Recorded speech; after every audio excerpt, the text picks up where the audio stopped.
जय हिंद, नमस्ते, वेलकम मेरे शेरों शेरनियों। आप सभी का स्वागत है हमारे यूट्यूब चैनल पर। जैसा कि बहुत सारे बच्चे हमारे साथ जब प्रिपरेशन करते हैं तो वो एनडीए और 12th की एग्जाम वो दोनों उनके साथ में आती है। एनडीए का एग्जाम आपका 13 अप्रैल को है, टारगेटेड है, आपके द्वारा भी टारगेटेड है। और आपके जो बोर्ड के एग्जाम हैं वो कुछ स्टेट में स्टार्ट हो गए हैं और कुछ एक स्टेट के अंदर फेब, मार्च या फिर मार्च एंड तक जाते हैं, तो बच्चा उससे थोड़ा सा डिस्टर्ब हो जाता है कि सर बोर्ड के एग्जाम भी उसी टाइम पर है, एनडीए में दम लगाने का टाइम भी उसी टाइम पर है, तो किस तरीके से हम दोनों चीजें मैनेज करें। तो ये वीडियो आपका 5 या 7 मिनट का वीडियो होगा। आप इस वीडियो को कंप्लीटली वॉच करिए और आई थिंक मेरे द्वारा दी गई इन्फॉर्मेशन से आप फुली सेटिस्फाइड रहेंगे।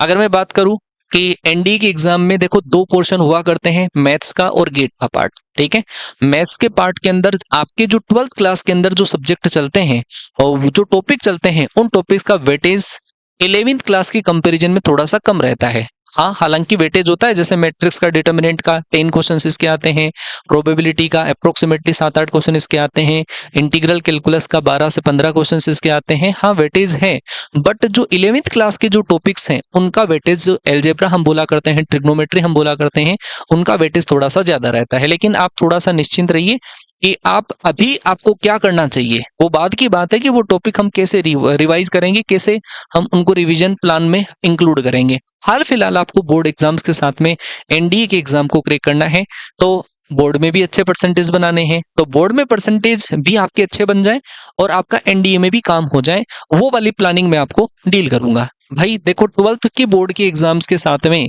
आपका मैथ्स, क्योंकि मैथ्स का एनडीए में वेटेज काफी ज्यादा है, अप्रोक्सीमेटली जो 12th क्लास की मैथ्स है उससे आपका जो क्वेश्चंस बनने का चांसेस है वो 50 to 55 क्वेश्चंस का होता है। 50 से लेकर 55 क्वेश्चंस टारगेटेड होते हैं, 12th क्लास की जो मैथ्स है वहां से आया करते हैं। अच्छा, अगर मैं बात करूं फिजिक्स की बात करूं तो फिजिक्स के अप्रोक्सीमेटली 20 to 25 क्वेश्चंस आते हैं, वो 11th एंड 12th वाली से आते हैं। केमिस्ट्री के क्वेश्चंस की अगर मैं बात करूं तो वो अप्रोक्सीमेटली 10 to 15 आते हैं। ठीक है, इंग्लिश जो आप पढ़ते हैं, ग्रामर वाला जो पोर्शन पढ़ते हैं, वो एनडीए में थोड़ा सा ज्यादा वेटेज रखता है, तो उसकी थोड़ी सी अलग बात है। तो आपके लिए 2 सब्जेक्ट है, मैथ्स का एंड गेट का। मैं आपको सजेशन यही दूंगा कि आप जो 12th क्लास के अंदर आपका जो मैथ्स है आप उसको स्ट्रोंग रखें। जैसे ही आपका एग्जाम हो जाता है 12th का, जैसे आपने इसके अंदर फिजिक्स, केमिस्ट्री एंड मैथ्स को स्ट्रोंग कर रखा है, तो आपको जैसे ही बोर्ड एग्जाम होंगे उनके बाद में, जैसे हमारी क्लासेस वगैरह चल रही है, कोई वन शॉट आपको कहीं पर मिल जाए, वीडियोस मिल जाए, हमारी भी क्लासेस चल रही है, आपको जो 11th क्लास के जो हाई वेटेज टॉपिक्स हैं आप उनको कवर कर सकते हैं। जिनसे क्या है कि हमारा मैथ्स में जैसे अप्रोक्सीमेटली 50-55 क्वेश्चन तो आते हैं, बट वो पूरे के पूरे हमसे अटेम्प्ट नहीं हो पाएंगे। मान लो कि अप्रोक्सीमेटली 30 to 35 के आसपास क्वेश्चंस अगर हम यहाँ से अटेम्प्ट करते हैं, क्योंकि वेटेज लेवल आजकल के पेपर का थोड़ा बढ़िया आता है, अप्रोक्सीमेटली 30-35 के आसपास क्वेश्चंस आपने यहाँ से अटेम्प्ट कर लिए। और 11th क्लास की जो मैथ्स हैं, 11th क्लास की मैथ्स से आप अगर एग्जाम के बाद में भी 15-20 दिन भी अगर पढ़ते हैं, आपका पहले पढ़ा हुआ टॉपिक है, आप उनको रिकॉल करते हैं, रिवाइज करते हैं, पीवाईक्यूज अगर लगा लेते हैं, तो मेरे हिसाब से आप इस पेपर में भी 11th वाला जो पोर्शन है उसमें से भी अप्रोक्सीमेटली 25 से लेकर 40 के आसपास तक क्वेश्चन आप कर सकते हैं, 25 से 35 क्वेश्चन आप और कर सकते हैं। तो अप्रोक्सीमेटली अगर मैं दोनों की बात करूं तो आप कम से कम, बता रहा हूं, अलग अलग बच्चे की कैपेसिटी अलग अलग होती है। कोई बच्चा फुली डेडिकेटेड होता है, कोई बच्चा थोड़ा सा ऑप्शनल लेकर चलता है। तो अगर मैं दोनों की बात करूं तो आप अप्रोक्सीमेटली 70 के आसपास क्वेश्चन दोनों 11th एंड 12th के टच कर सकते हैं, जो कि बहुत अच्छा स्कोर माना जाता है। 70 के आसपास आजकल के लेवल के पेपर में अटेम्प्ट करना बहुत बढ़िया बात है। आप मैथ्स में 60 to 70 क्वेश्चंस भी अगर करते हैं तो आप रिटर्न मैथ्स का तो क्वालिफाई कर जाएंगे। रही बात आपके पास जो गेट का पेपर आता है 150 क्वेश्चंस का आता है, उसमें फिजिक्स का पेपर हालांकि थोड़ा सा ज्यादा खास लेवल नहीं आता है उसमें, बट 11th क्लास की फिजिक्स, जैसे 12th क्लास की जो फिजिक्स है वो आपकी अगर अच्छे से है तो अप्रोक्सीमेटली 12-15 क्वेश्चन उसमें से हुए। केमिस्ट्री के क्वेश्चंस भी अप्रोक्सीमेटली 7-8 क्वेश्चंस अगर 12th वाले से आते हैं तो ये वाला पोर्शन आपका बढ़िया रह जाता है।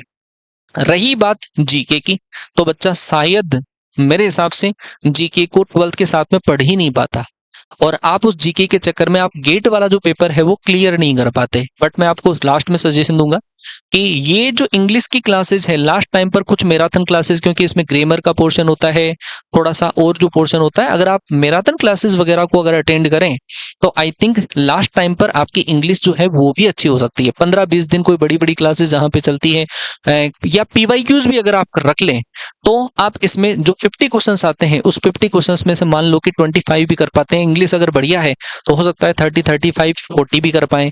तो यहाँ से आपका दूसरा जो पेपर है वो भी क्लियर होने का चांसेस रहेगा। आपको इन्फॉर्मेशन दे दूं कि आपका जो पेपर होता है मैथ्स का, जो से 300 मार्क्स का पेपर है, उस 300 मार्क्स में से आपको कम से कम रिटर्न क्वालिफाई करने के लिए 25% मार्क्स जरूरी है, मतलब 75 मार्क्स जरूरी है।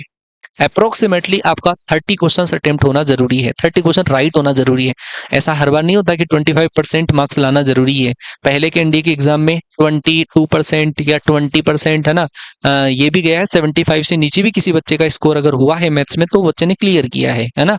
तो दूसरा जो पेपर है आपका 150, उसमें अप्रोक्सीमेटली आपको जो क्वेश्चंस करना जरूरी है वो 40 के आसपास है, 40-45 के आसपास क्वेश्चंस है।